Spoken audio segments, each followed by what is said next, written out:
for this epidemic, I think for all of us, we have never been through this before. Only 2 or 3 generations ago, people went through this.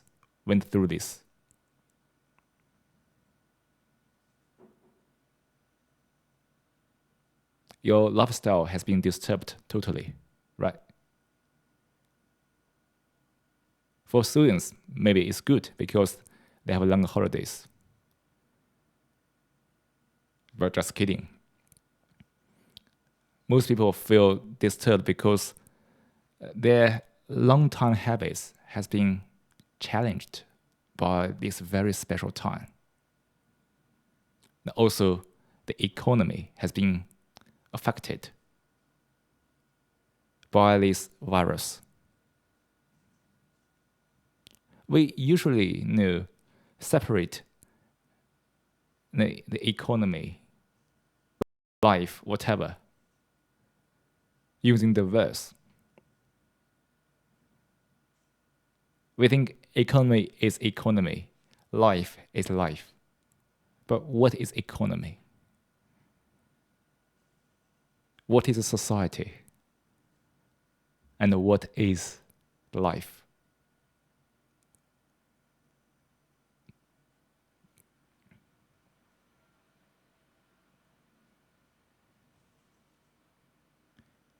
In the economy, we have defined so many relations in all kinds of ways, via currency, via all kinds of financial means. The human's life is super dependent on each other.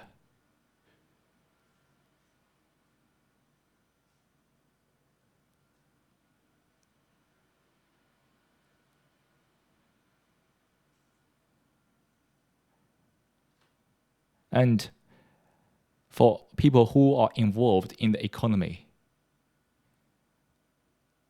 they just keep running all the time. Because for the past decades, the economy is very smooth because there's no any disaster. So most people just keep doing things to make money and use money to get some pleasure from other things.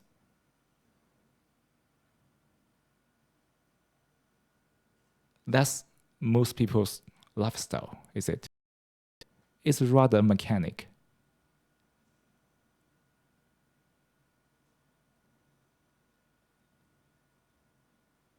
Why is mechanic? Because you just follow it. You don't need to think about too much, and you can make a life.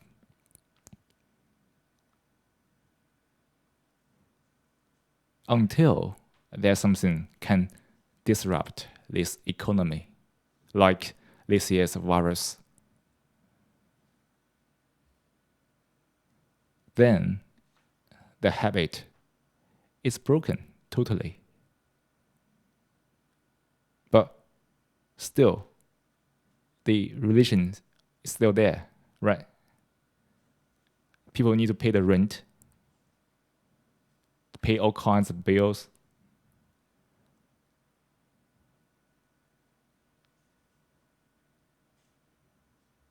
And at the first few days of the lockdown, people feel relaxed. But after a few days, people began to feel stressed.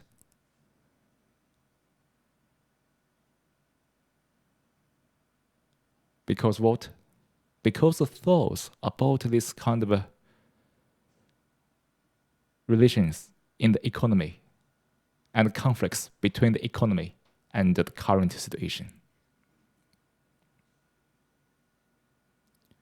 It seems that I have gone a little too much detail about the economy, about all kinds of relations that in this economy. But can we notice that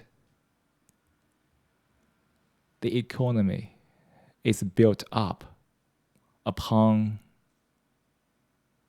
the thoughts.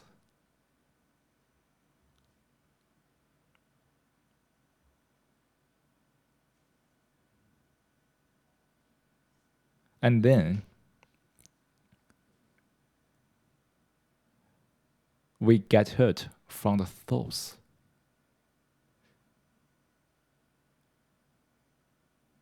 Here is not very clear for some people because most people regard economy as a thing. Oh yeah, it's something really exists. It's something there has been a few hundred years about the capitalism. But when you look at the all inside, the currencies, the financial stuff, their own numbers, and because these numbers, we have established all kinds of relation between human beings in one way or another by the financial means. Ultimately, a thought. Because I relate to you with me in this way. And it's become a habit, a common sense across people.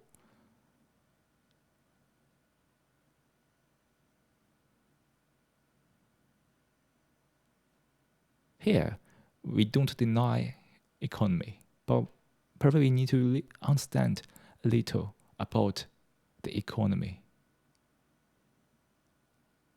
which is based on the thoughts, based on the mental construct.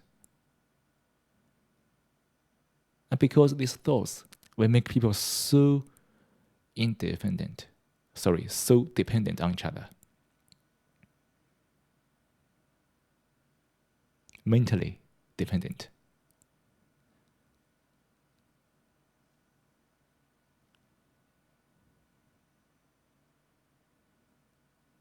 And this dependent has nothing to do with emotion or feeling or affection.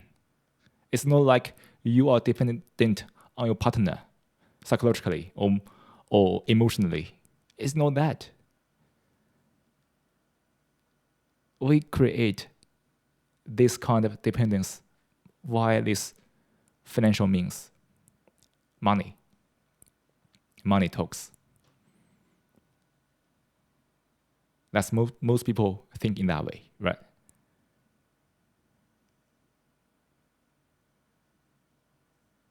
So everything is measured in money.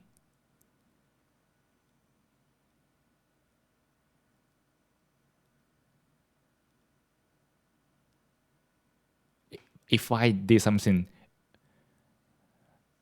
reprehensible, I can compensate you with some money. Money talks. Money is the only measurement.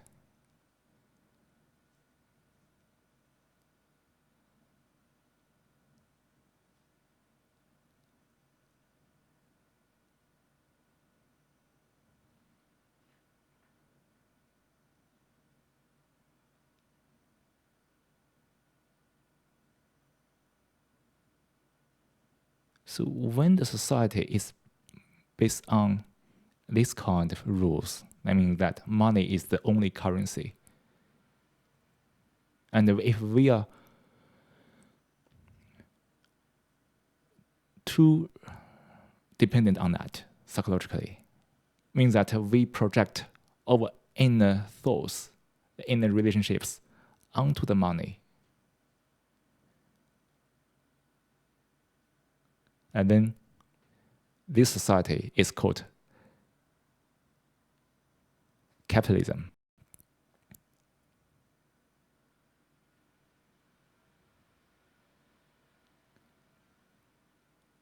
What's the benefit of it?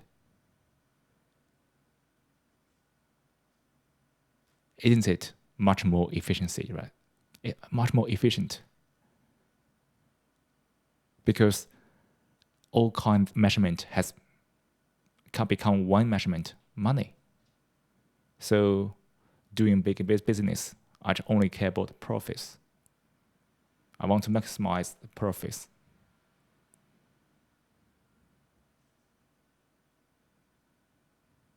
to maximize the profits, I need to exploit it in a big way.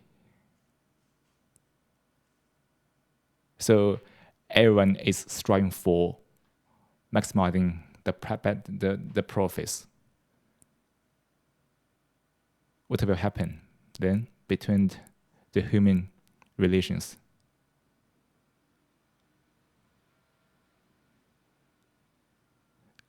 Does it not degrade the society into a relation of a mutual exploitation?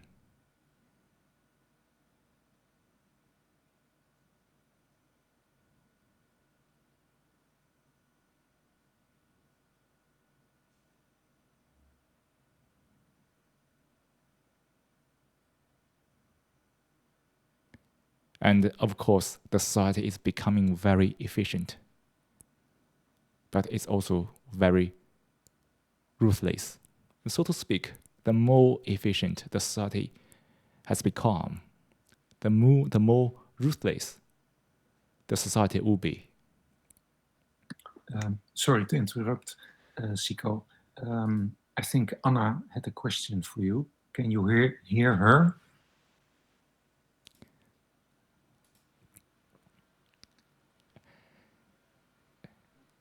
Please, Anna. Can you hear me, Cico? He's not able to hear me. I can hear you, sorry. Yeah, you cannot hear me. Yeah. No, it's okay, yeah. Yeah, can you hear me? Yeah, I can hear you now. Okay, great. So I'm going back. So the question to me is like, it has been always like this. It's nothing new about what you're explaining about money or exploitation of some people on others. It's a constant in history. So it's in the human nature, you will say? I wouldn't call it a human nature, but the rules or how the society is set up can influence people so deeply. And if there are so many rules, like the most society are doing, people are becoming more cunning and cunning. And one way to be cunning actually is to mutually exploit each other. So this exploitation might not be conscious, but it can be subconscious. So I don't consciously exploit you, but because I'm living in these rules, this rule has influenced me. So when I did something, I have the tendency to exploit you, but I'm not aware of that.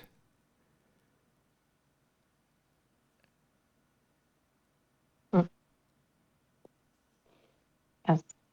But as a structures, it has been always like this to me. So it's, you go, you look in the past, you look in different societies across the earth, and it's always the case. And some people exploit some other people.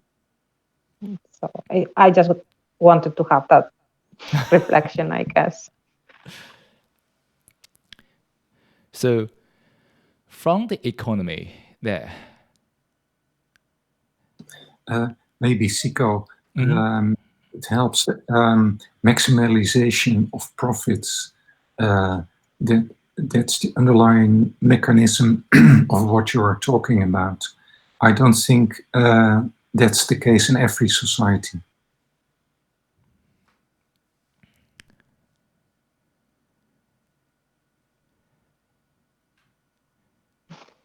Of course, we talk about the capitalism.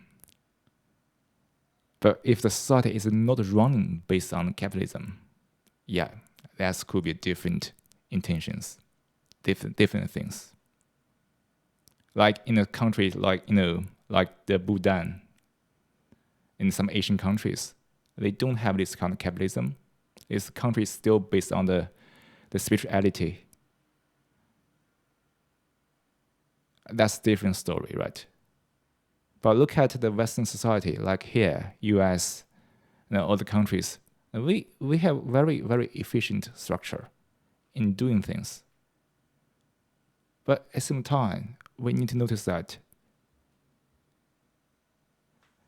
this kind of efficiency means something very ruthless.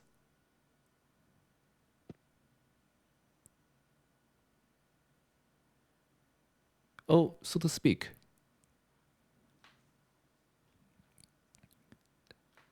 Being ruthless means being lacking in harmony.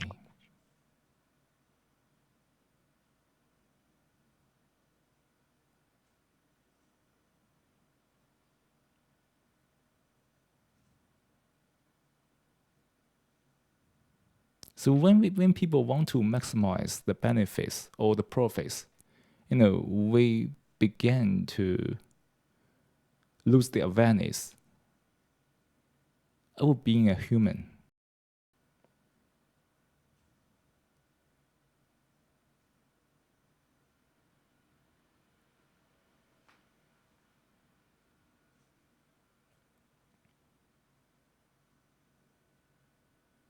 And our thoughts, in this kind of very efficient society, it's becoming mechanic a little bit, more and more mechanic.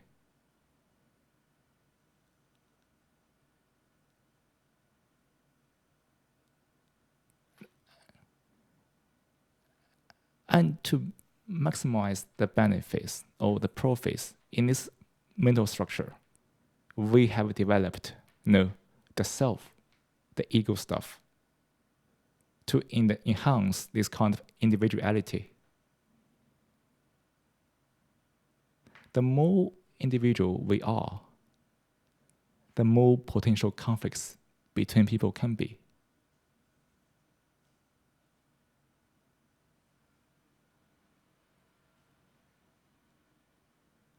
So here, there's nothing about right or wrong. But we need to notice that the whole society setup is influencing the people's life in this or that way.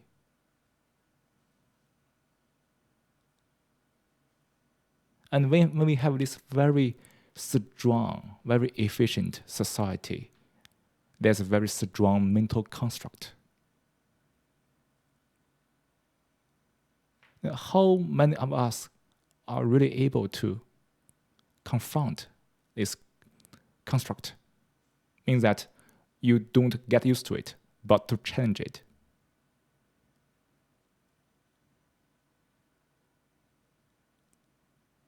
This challenge not means destroy, but means to think yourself deeply about this situation, about the whole society. And then you can do something like revolution. Mentally revolution.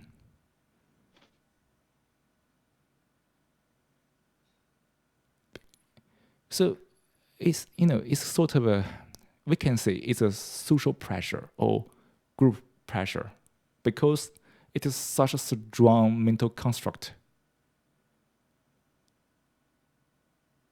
And most people has chosen to conform to it, because probably that's the easy way to survive in the society. But to conform to this very strong mental construct, people need to sacrifice something. This kind of a conformity won't come easy, right? Because everyone's mind is very dynamic, very changeable. I think especially the younger generation, now they have more time and life on the internet.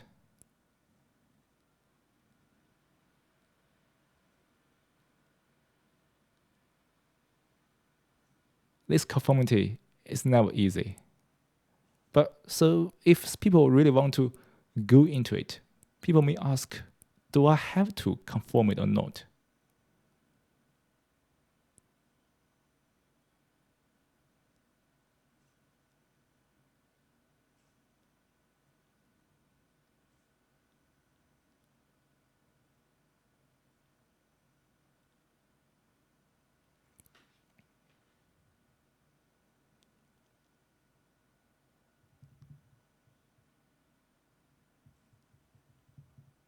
This needs some what we call courage to understand why it's so difficult not to conform to this mental construct.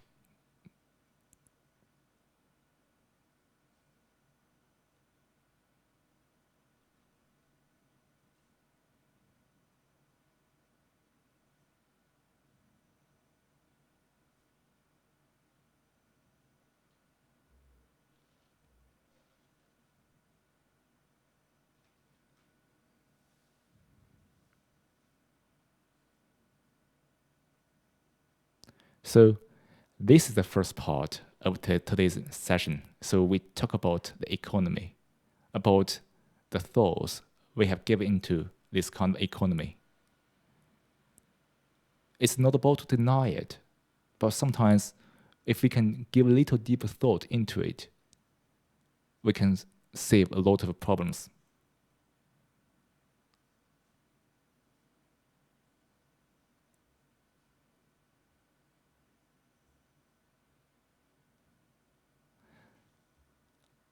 And now, let's come back to meditation.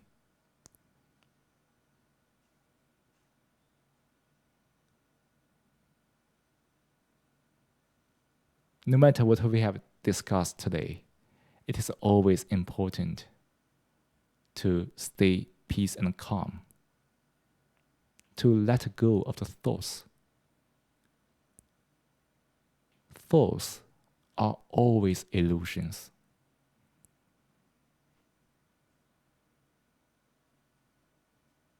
Thoughts come from your neural activities.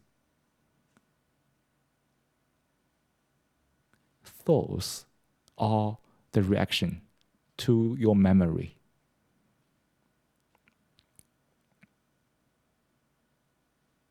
If you identify thoughts with you, you might have noticed that how changeable you are.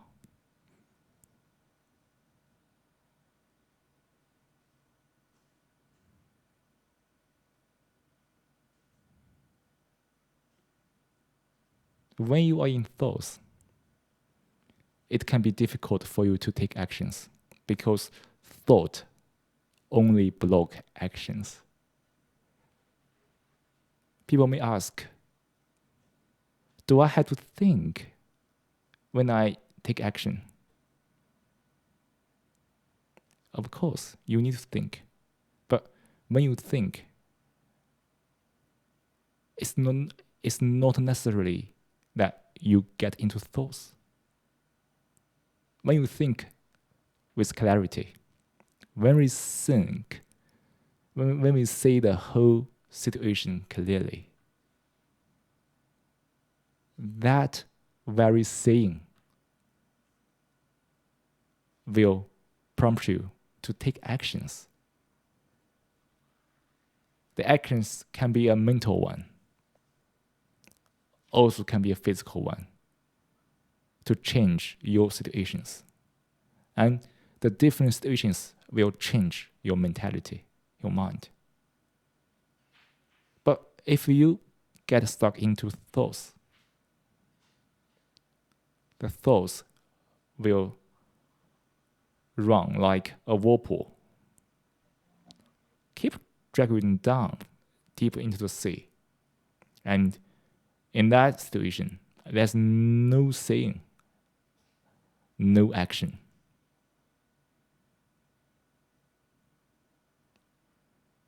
So to see is to act. if you can see your situation clearly, you need to work out the thoughts first.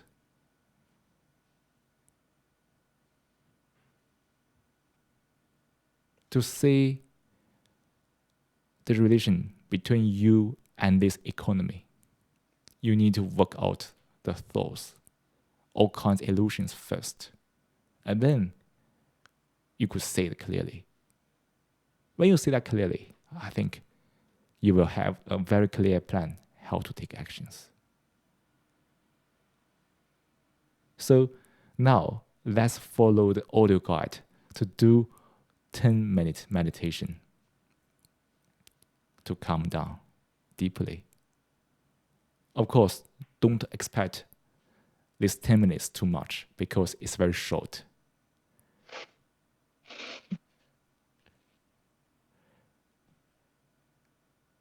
Now, I hope more and more people could do meditation every day in your free time.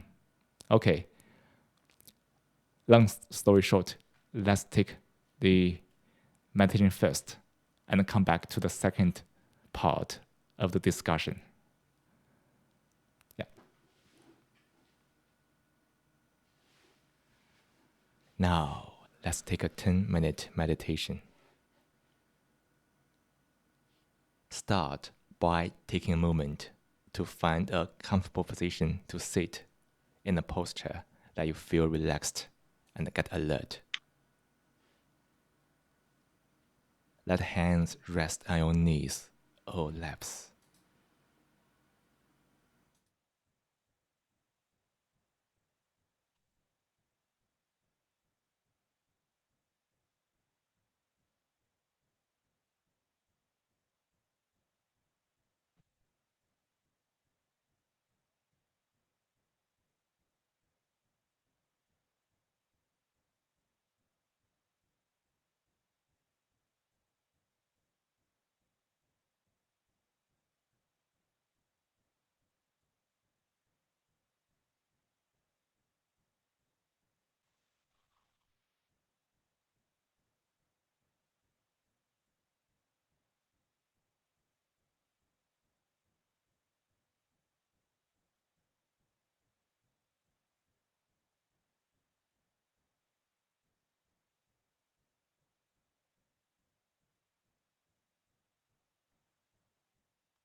feel into your body.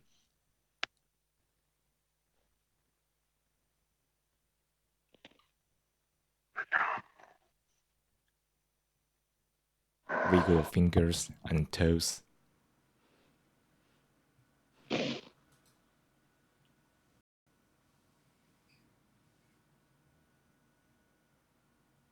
When you are ready, open your eyes.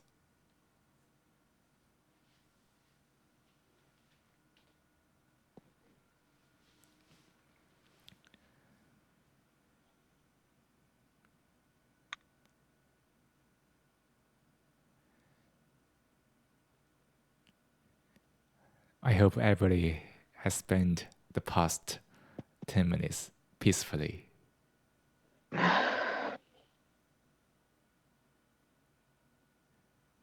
So that's why we need to practice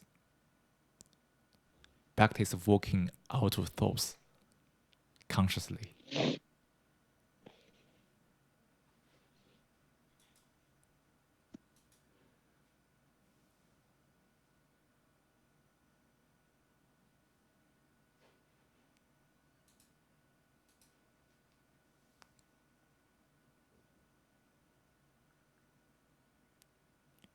It is very important for one to take such action. That's to walk out of thoughts consciously and frequently. If you are engaged in this society, in the whole economy, it is unavoidable that you are in thoughts. Especially when you are fitting yourself into this economy, of course, you are fitting yourself into that mental model.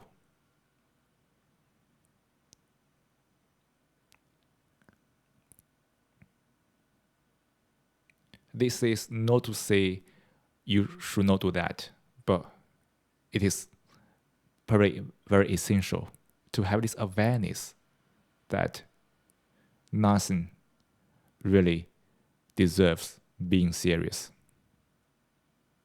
If you are engaged, no matter in which society you are in, which kind of economy you are in,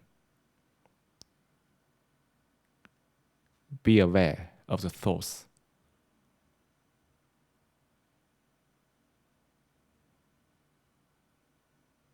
Now let's come back to the current situation about the coronavirus. How can one really be free from all the bad influences from this virus?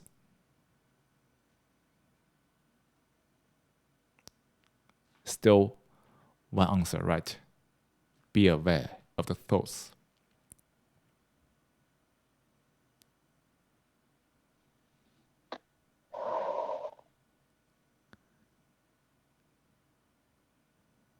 Our thoughts about everything.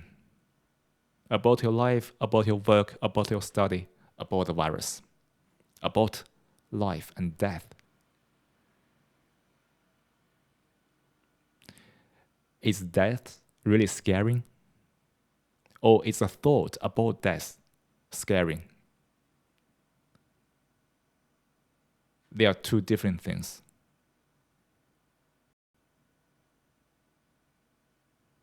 If we are living in thoughts, we are afraid of life and death because of thoughts. But if you live in life fully at present,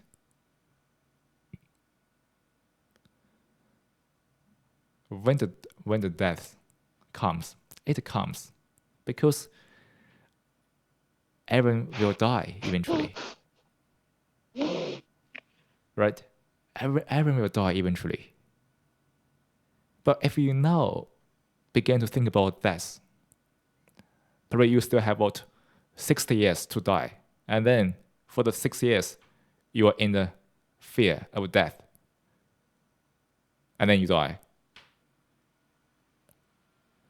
That's most people doing, right?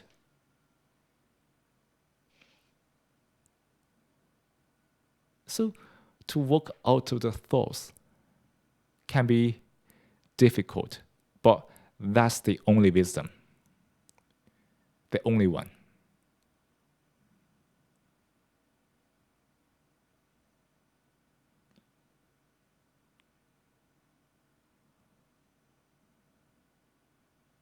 But the challenge actually for most people is to understand what are thoughts. Today, we have talked about the economy, the society setup is based on thoughts. There are still many things in your life which are thoughts, but also part of your life. To work out of thoughts, it means that you need to understand which part of life is thought. That part is tricky because it requires everyone to look within to understand the whole structure of thoughts.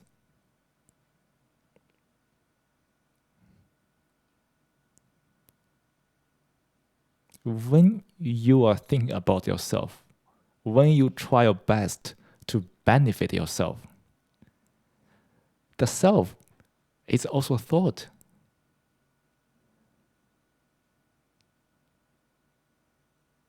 Is it?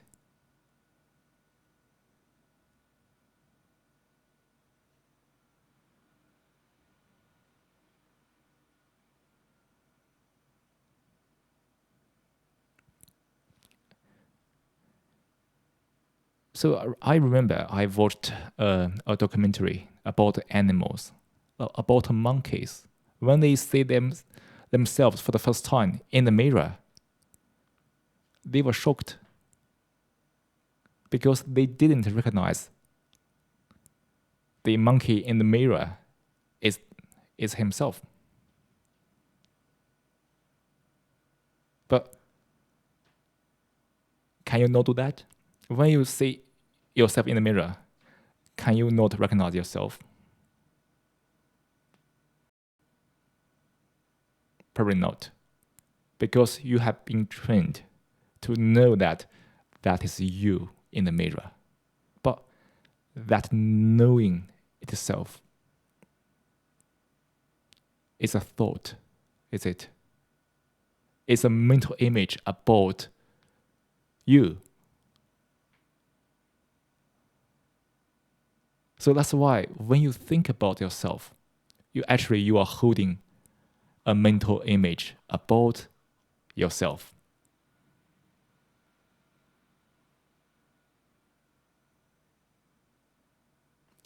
So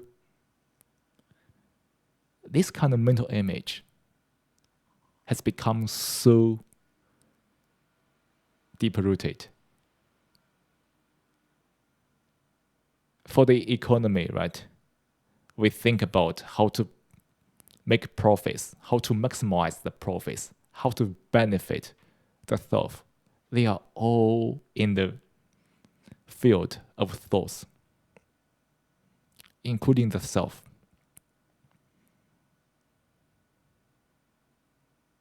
So we are calculating, we are speculating.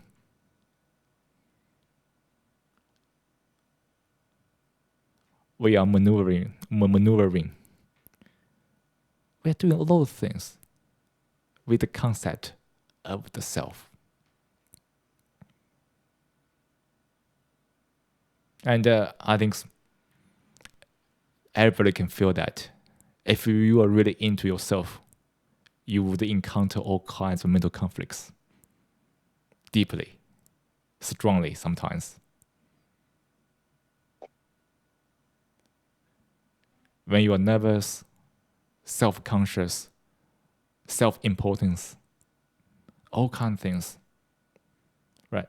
Just deprive you of the peace and calm. So to understand, to notice that this is your life, the self, the thought about self, it's part of your life. And can you work out that consciously? Just work out of the thoughts.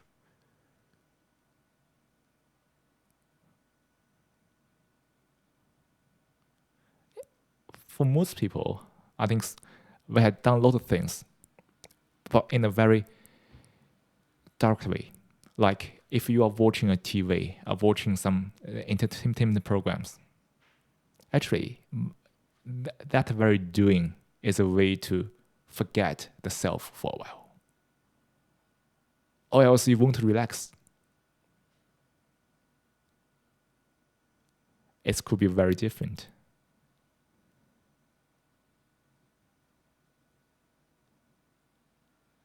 The self, as the Krishnamurti said, is the only source of all kinds of mental conflicts.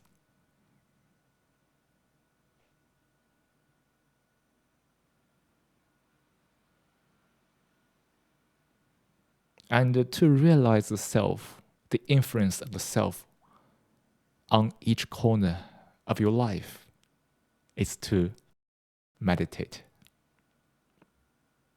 It's not necessary to sit down to take a breath.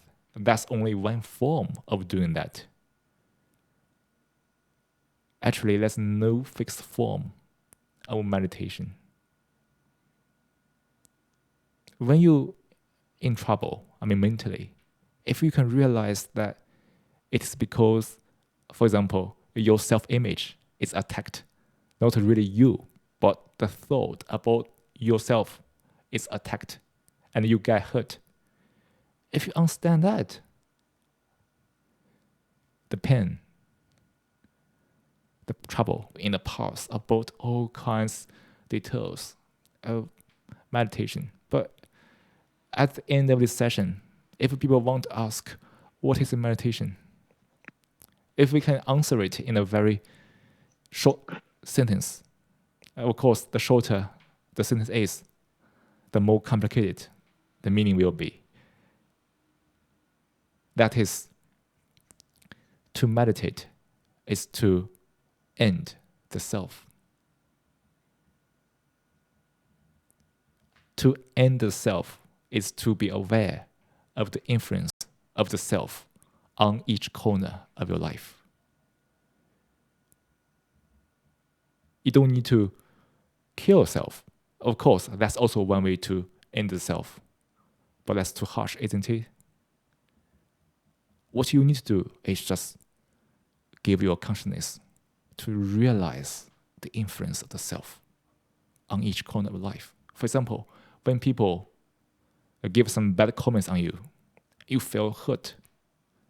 And then that's a very perfect moment to meditate. To understand why you get hurt. Because the comment on the self-image, and you get hurt.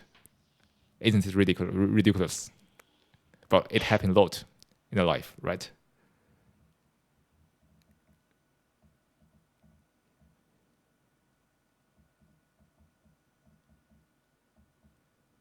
But how to realize the self is beyond this discussion, because everyone has a different way of life. So you need to look within. Just look at yourself with purely honesty.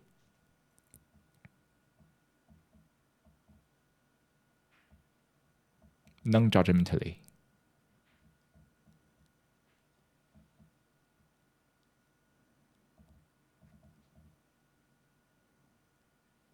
So when you really walk out of self consciously, actually you walk out of all kinds of thoughts. Because as long as you think, there must be a center. The center is the self.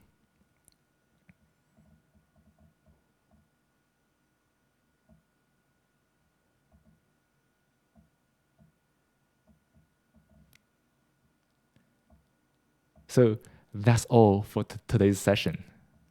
We talk about the economy from the coronavirus. And from there, we talk about thoughts. From thoughts, we talk about the self. From the self, we talk about how to kill self. Oh, how to end the self. Just for kidding. From end self, we talk about what is meditation. And the last word is that if you are really into yourself, you will go through all kinds of mental conflicts because thoughts is keep popping up around the center, which is called the self. So what would you advise these days to do for mindfulness? Like every day? If you would like, I really strongly suggest meditating every day to give you a few minutes, maybe 10 minutes, maybe 20 minutes per day at least, to not thinking. I think stay alert because the virus has been about 2 months already, right? And it probably takes another few months to recover. And at the beginning, people are not very used to that lifestyle. And after 2 months, I think most people are begin to get used to it. But when this epidemic ends, people probably has been used to it already in partially. And then when they come back to the old life, they still need to adapt. So stay alert. Don't get used to anything. Means that you need to live your life with a little consciousness. And I will suggest, personally, is try to control the usage of the internet. Don't read news too much. Don't read things just out of your curiosity. Because sometimes our curiosity is very crazy. You can keep reading all the time and all the thoughts will pop up because of that. So be careful of the interaction with other people or from the internet. Also, give more time and space to quieten the mind a little more. I think, you will find your own way. I can't tell you any very, very detailed stuff because everybody has a different life. But the general principle is that that's thoughts, no thoughts. And why? Just a question. Like I'm curious. Why did you choose to study this, like this mindfulness? First, I came here 6 years ago. So when I was doing research at the university, and because my background was mathematics and computer science, and I noticed that it is not easy for me to adapt to this society because it is so different from the Eastern ones. So I was becoming very curious about the differences between the societies, and also at the same time, I also went through some issues in the university about this kind of intimidation stuff and academic misconduct. So all these kind of stories forced me or intrigued me to look into the nature of the mind. And then I found that, it's the mindfulness or the meditation or Buddhism or Taoism, whatever you call it, is really something I personally, I think everybody should do to understand the totality of the mind. And then it will reduce a lot of conflicts between people. Because as to my observation, the people here in the Western society are living rather fragmented. Everybody living in a small place. I mean, I'm not physically, I mean mentally, a small place, and people are so divided. And when people meet, there's a lot of conflicts between people. I mean, these conflicts not physically but mentally. So I found that if we could understand the nature of the mind, you understand yourself and you also understand everybody else. But if everybody can do this, at least around your people around you, and then there will be a greater understanding, a common understanding of the human nature. Then people will be less divided, less extreme. And this will, I believe, lead to the harmony of the society. And that's why, many Eastern societies are based on this stuff. And so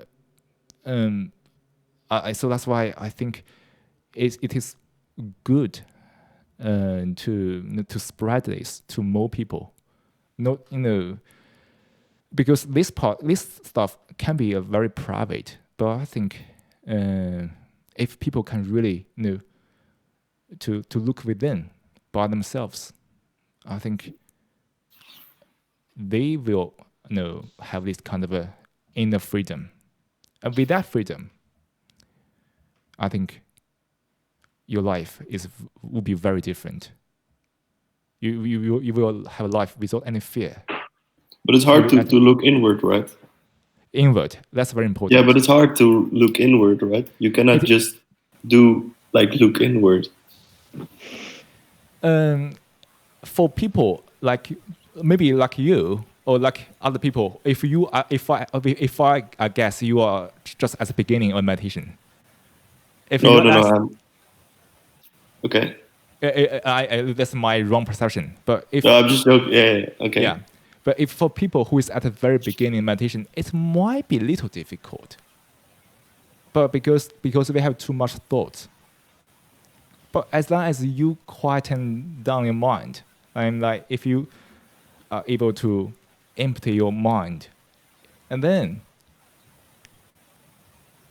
when your mind is really quiet, I think, to my experience, it is not difficult to look within. The difficulty is the thoughts. Thoughts, always, help us to not help us interpret things, also simplify things. It's like a wall blocking us from really understand ourselves. So that's why we say to look within means look at the mind non-judgmentally at present, and also letting go of all the knowledge or experience. Now you see, for me, I can also make a mistake. Like moments ago, I just misunderstand you. It's it's a human being. Nobody is perfect. But I would say, yeah, you're welcome. But I would say, look within is something everybody can do. Just take some time for people who have never done before to empty the thoughts. When you're really quiet, you begin to see your mind clearly, and that clarity just changes everything. How would you make your mind quiet, if I may ask? To quieten your mind, there's no short answer to it. It can be very complicated. It can be very simple. It really differs among people. But the general principle is to work out your thoughts. Mm-hmm. So why your mind is not quiet? Because you are in the mood of thoughts all the time. You react to thoughts. You ruminate. You think about yourself too much. And also think about the future and the past all the time. You regret something about the past. You also anxious about the future. But the past and the future are all thoughts. Unless it has happened. But when it has happened already, it's become past, it's become a thought. When it hasn't happened yet, it's still a thought in your mind, projected to future. So, as a principle, to quieten the mind, it's just walk the thoughts. But does that mean you should care less about things?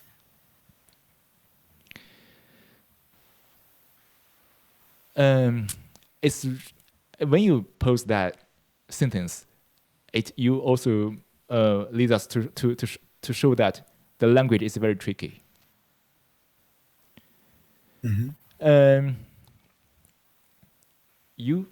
We still care, right? We still care about people, but care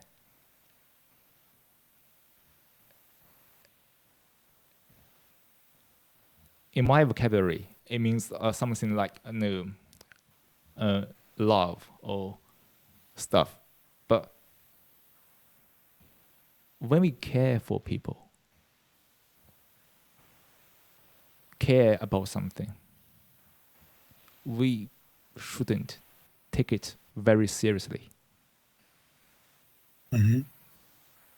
So we care for something, we care somebody, that's totally fine. But we shouldn't take it very seriously, because we often combine the both. When we care about somebody, we also take it very seriously. So I would say, for this part, this verbal communication can be very tricky. It can be very misleading. Yeah. So I really suggest that if you would like to look within a little deeper, to just look at yourself. You will understand this by yourself. But if you just listen to what I said, it can be very misleading. Because the languages are very powerless when communicating this kind of stuff. Especially about our inner mind state. We can use the same word, but it can be very different in meaning among people. Okay, yeah. But as we said before, thoughts is the killer. Thoughts are only illusions. So just have less thought. Less thought. It's one sentence, but probably it needs a lot of efforts at first to realize what are thoughts. Because I guess your life is like average life, has a lot of thoughts in it. You need to realize which part of life are thoughts. And then you could let go of the thoughts. So it requires you to look at yourself, to look within. And then with your observation, you begin to understand, okay, this part of life is purely on thoughts, some assumptions, some misperceptions, whatever. Oh, I need to let go of that. Oh, this part of life is also some thoughts. I need to let go of that. So that's why there's no unique path. Everybody has the path. Because everybody has different life. So as long as you begin to look within, you are going to notice this. Which part of life is illusion, is assumptions, is thoughts. And with that clarity, you will begin to solve your issues, all kinds of issues. Okay. Sounds very interesting, right? Very interesting. Any more questions? I have a comment for Patrick, if I may. I just sharing my experience because Cico makes sounds everything very simple and logical, and I love that. But this thing about thoughts that he just explained is very difficult to understand for me. And in my experience, the way to do it is just sitting and meditate, and not try to think less or quieten your mind. It's just become aware of all the thoughts that you are having in these 15, 10 minutes or 5 minutes, and see how it's unstoppable, this thing of keep thinking about things, even though you cannot put them on hold for 5 minutes. Just realizing that is a step to me, no? Just don't identify with your thoughts and then, okay, these thoughts are happening now in my mind. I cannot stop them, but it doesn't mean that those thoughts are me. And this is how I started my path with meditation. It's just something I wanted to share in case helps someone, because not everybody is at the level of understanding those things as Cico is, for example. So Thank you, Anna, for sharing this. Because just also message to Patrick. So because today we talk a lot in general about meditation, but we haven't really gone into the details of the meditation technique. So I would suggest for anyone trying meditation. So there's a lot of books on the web, from the internet, and you can read a lot of books, a lot of things about how to start the basic meditation. That part is a very efficient method to look within. So you don't. So as I said before, of course, meditation has no fixed form, but breath meditation is still a good way to look within. And when you really start this part, I mean the breath meditation, there's still a lot of details you need to delve into. Like Anna said, you need to realize your thoughts. That's the first step during the meditation. You don't need to stop thoughts with force. It's not possible. But be aware of that, and always come back to breath. Will train your mind to less engage with thoughts. Can I also ask a question? But it's a little bit a weird question. Like, what do you think about the reframing of pornography, for example, or masturbation? Do you know what that is? The refreshment of the biography.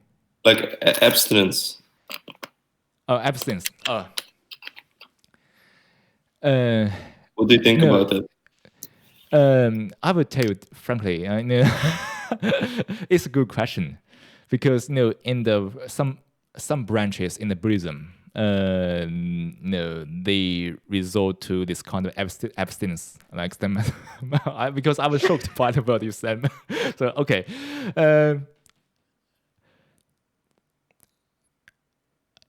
It's not necessary at all. So, sex is a part of the life. It's part of life, because humans are animals, and the sex, I mean, it's just part of life. But look at modern life. We have given too much thoughts to sex. That is an issue. What can reflect the thoughts about sex. Look at the pornography.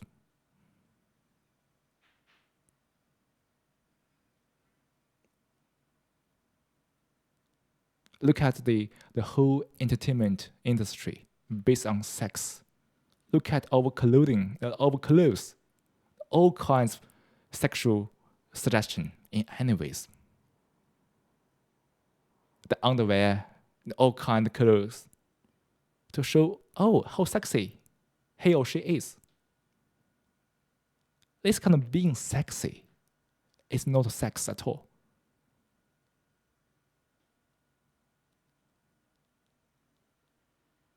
And another question probably we need to ask further. Why nowadays we are so into the pornography? Even a professor in office can also watch pornography.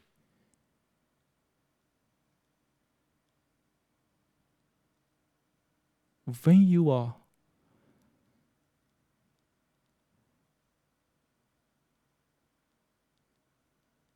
not you, when someone is really into the sex, everybody has a sex, of course, in one or another. In that very sensation from the sex, there's no self, there's no ego. Can you think about self during sex? You can't. If you think about sex, if you think about the self in the sex, it ruined the sex. It ruined the pleasancy of the sex. So, but isn't masturbation sex with the self? Physically, it make you feel good, right? But when you really, in that sensation, you won't forget. You won't remember yourself because you are into that sensation. So, no matter masturbation or sex with partners, whatever, that very action has nothing wrong. Nothing wrong. But we need to know that. Because why people enjoy it? Because it gives you this kind of a pleasancy. Like meal, sleep, sex. Sex can be any forms, of course.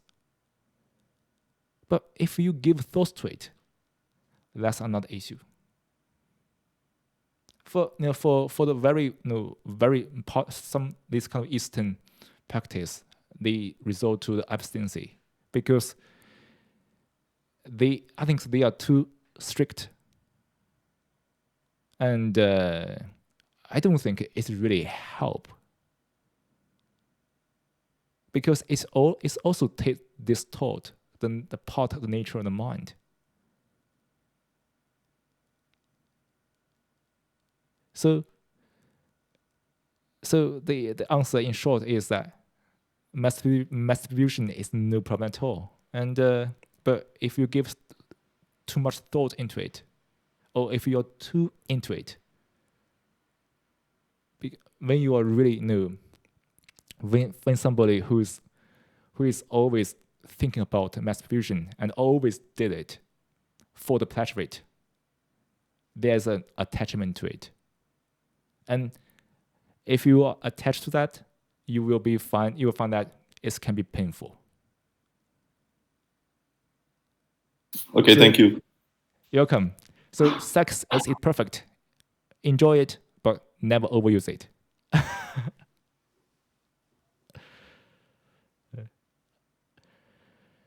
So, any more questions from people?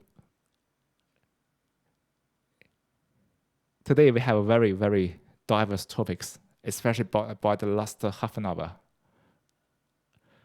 And I think it's good. It's good that we can keep open on all the topics. And if there's no question today, I think this will be the end of the session. And thank you for everyone joining this session. And I wish and I hope everyone has a good day, a good week. Stay peace and calm. be aware of the thoughts. Be present means that say goodbye to thoughts. Enjoy each moment. Don't judge it.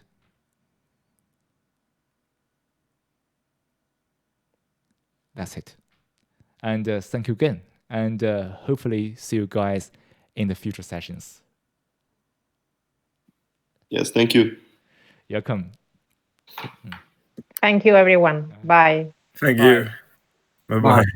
Thank you, Cico. Bye.